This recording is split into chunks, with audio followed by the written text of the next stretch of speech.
I had a conversation within my organization today with someone who I care deeply about. And we were talking about an area where we were just missing each other on things. There were things that this individual was working on, and there were things that I was working on. And while we both thought we were working in the same direction and we were working on getting to a common goal, one of the things that was happening was missed communication and maybe missed expectations. And so it was interesting because as we get to the end of calls like that, when we've gone through something, and again, don't hear what I'm not saying. I said a call, but we were on a Google Meets, right? Because we understand the value in making sure that we're having this conversation in a way where we can see body language and facial expression, and we're not missing what's happening. And the only better way to do it would be for us to be in person.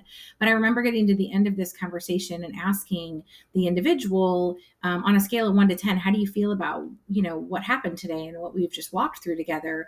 And this person said, I'm about a 6 or a 7, right? And in turn asked the same question, and I said, I'm a 9.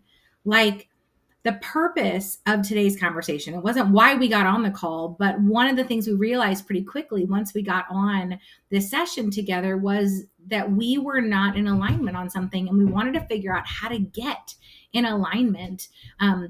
So that we could run together. And it was both of our mission to do that, right? It wasn't just something I wanted. It was something that we both really wanted, because that individual wanted to know how to win, and I wanted to know how to win and how to help them win. And so it's just interesting because this topic has been coming up all over this idea of like conflict resolution, or what I frequently refer to them as courageous conversations, right? And I think that when we truly care about the people that we're doing life with, and when we are really invested in our relationships, we will not necessarily shy away from those as much. We'll lean into those. And I heard a great definition this weekend.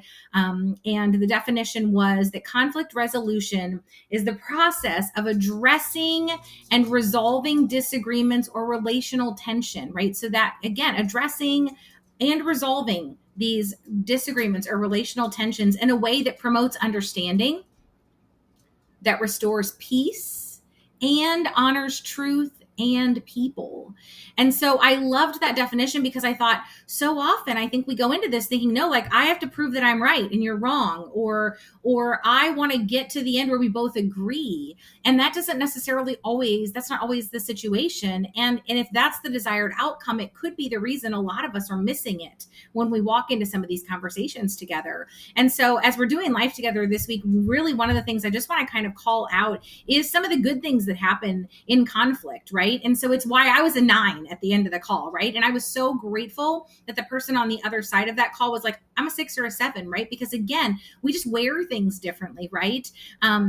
And so we just kind of being aware of that kind of stuff and recognizing that we're all going to wear it differently. We're going to hold it differently, but it doesn't make it right or wrong. Like it's just that information that we're getting to walk through. So a couple of things I want us to all remember, because sometimes we take it personally. Sometimes we feel it differently. And even I feel it differently. Even when I'm excited by it, I'm like, oh, I'm still wearing it differently, or maybe I allowed it to stay on too long, right? And so a couple things that came up, just again, and it was from a sermon this weekend, but conflict happens to the best of us, right? It happens to all of us, really, if we're being honest. There's conflict, there's chaos, there's things that are coming at us in life. It's not because we've done something wrong necessarily, or because we've done something that isn't what we're supposed to have done. Sometimes conflict just happens, right? It also doesn't have to be destructive. It can be something that is actually used to multiply the very mission that you're on. And when it's handled properly, it can mature us and it can help us move into that very place that we want to be. And so I just wanted to share that with you today, because maybe in your life, when you see conflict or you feel conflict, you think, oh, that doesn't feel good.